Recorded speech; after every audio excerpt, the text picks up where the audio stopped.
શું તમને ડાયાબિટીસ છે અથવા તો ડાયટિંગ કરો છો, વેટ લોસ કરવા ઈચ્છો છો અને ઘઉંની રોટલી નથી ખાઈ શકતા? તો હું આજે તમારા માટે એકદમ પરફેક્ટ રીતે અને ખૂબ જ સરળતાથી ઘરે જ એકદમ ફૂલેલી અને સોફ્ટ જુવારની રોટલી બનાવવાની રેસીપી લઈને આવી છું. આ રીતે તમે જુવારની રોટલી બનાવશો ને તો પહેલી વખતમાં પણ પરફેક્ટ જુવારની રોટલી તૈયાર કરી શકશો અને રોટલી બનાવતી વખતે તે ફાટશે પણ નહીં અને તે મસ્ત ફૂલાશે પણ. તો ચાલો તેને બનાવવાની શરૂઆત કરીએ. જુવારની રોટલી બનાવવા માટે સૌથી પહેલાં એક વાસણમાં 1 કપ પાણી અને તેની સાથે જ સ્વાદ પ્રમાણે અથવા તો અડધી ટીસ્પૂન જેટલું મીઠું લઈ તેને ગરમ કરીશું. પાણી ગરમ થઈને ઉકળવાનું ચાલુ થાય એટલે મીઠાને પાણીમાં સરસથી મિક્સ કરી લઈશું અને ગેસની ફ્લેમ બંધ કરી પાણીમાં 1 કપથી થોડો ઓછો એટલો જુવારનો લોટ ઉમેરીશું. એટલે કે આપણે જેટલું પાણી લઈએ ને તેનાથી 1 થી 2 ટેબલસ્પૂન જેટલો લોટ થોડો ઓછો રાખવો અને હવે લોટને ચમચીની મદદથી જ પાણીમાં સરસથી મિક્સ કરી લઈશું. આ રીતે ગરમ પાણીમાં જુવારનો લોટ આપણે બાંધશું ને તો જ્યારે રોટલી વણશું ત્યારે રોટલી ફાટશે નહીં અને રોટલી સરળતાથી વણી શકશું અને રોટલી બન્યા પછી પણ એકદમ સોફ્ટ રહેશે. અને હવે આ લોટ સરસથી મિક્સ થઈ જાય ને પછી તેને ઢાંકણ ઢાંકીને 10થી 15 મિનિટ માટે રેસ્ટ આપીશું. અને 15 મિનિટ પછી ઢાંકણ ખોલીને આ જે લોટ છે તેમાં તમે જોઈ શકો છો કે સરસથી પાણી એબ્ઝોર્બ થઈ ગયું છે. તો આ લોટને આપણે એક મોટા વાસણમાં લઈને તેને સરસથી હાથ વડે મસળી લેશું જેથી કરીને બધો જ લોટ એકબીજા સાથે મસ્ત રીતે બાઇન્ડ થઈ જાય અને એકદમ સોફ્ટ ડો બનીને તૈયાર થઈ જાય. તમે 1 કપ પાણી સાથે 1 કપમાં થોડો ઓછો એટલો જુવારનો લોટ ઉમેર્યો હશે ને તો લોટ મસળતી વખતે તેમાં પાણી ઉમેરવાની જરૂર જ નહીં લાગે. એમ છતાં પણ જો તમને લોટ થોડો કઠણ લાગતો હોય ને તો તેમાં તમે 1 થી 2 ટેબલસ્પૂન જેટલું પાણી ઉમેરી પણ શકો છો. અને આ રીતે લોટને હાથ વડે સરસથી મસળીને તેની એકદમ સોફ્ટ ડો તૈયાર કરવાનો છે. હવે અહીંયા જોઈ શકાય છે કે આપણો લોટ સરસથી બંધાઈ ગયો છે. તો હવે આ તૈયાર થઈ ગયેલા લોટમાંથી થોડો લોટ હાથમાં લઈ તેનો આ રીતે લુઓ તૈયાર કરીશું. અહીંયા તમે જોઈ શકો છો કે આપણો લોટ મસળાઈને કેટલો મસ્ત સોફ્ટ થઈ ગયો છે.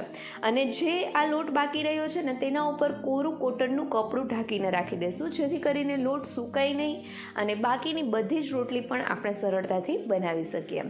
હવે આપણે જે આ લુઓ તૈયાર કર્યો છે ને તેને આપણે કોરા લોટથી કોટ કરી લેશું અને ત્યાર પછી પાટલી વેલણની મદદથી તેને સરસથી વણી લેશું. અને અહીંયા તમે જોઈ શકો છો કે આપણી આ રોટલી કેવી સરળતાથી વણાય છે.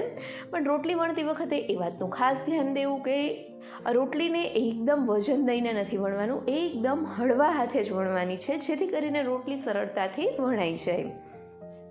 અને અહીંયા રોટલીને એકદમ સોફ્ટ અને ફૂલેલી બનાવવા માટે રોટલી આપણે થોડી જાડી રાખીશું. નોર્મલ રોટલી જે વણતા હોય ને તેનાથી થોડી જાડી એવી રોટલી તૈયાર કરવાની છે જેથી રોટલી ચોળવતી વખતે તે સરસથી ફૂલાય અને બન્યા પછી પણ તે મસ્ત સોફ્ટ રહે. તો અહીંયા જોઈ શકાય છે કે આપણી આ જુવારની રોટલી વણાઈ ગઈ છે. અને હવે અહીંયા બીજી સાઈડ મેં પહેલેથી જ લોઢી ગરમ મૂકી દીધી હતી. તો આ તાવડી ઉપર આપણે રોટલી મૂકીશું.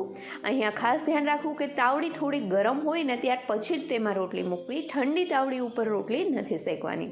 અહીંયા તાવડીની જગ્યાએ તમે નોનસ્ટિક તવી અથવા તો લોખંડની તવી ઉપર પણ આ રોટલીને શેકી શકો છો. અને થોડી વારમાં જ પહેલું પડ થોડું શેકાઈ જાય ને ત્યાર પછી આપણે આ રોટલીની સાઈડ ચેન્જ કરી લઈશું અને બીજી સાઈડેથી સરસ રીતે પકાવીશું. બીજી સાઈડ રોટલી પાકતી હોય ત્યારે જરૂર લાગે તો ઉપરથી ચમચા અથવા તો તાવીથાની મદદથી આ રીતે પ્રેસ કરવું જેથી બીજું પણ સરસથી પાકી જાય. અને બીજું પણ પાક્યા પછી રોટલીને ડાયરેક્ટ તમે આ રીતે ગેસની ફ્લેમ ઉપર અથવા તો તાવડીમાં જ ઉપરથી પ્રેસ કરતાં તેના ઉપર થોડી ગોલ્ડન ડિઝાઇન આવે ત્યાં સુધી શેકીને પકાવી લેવી.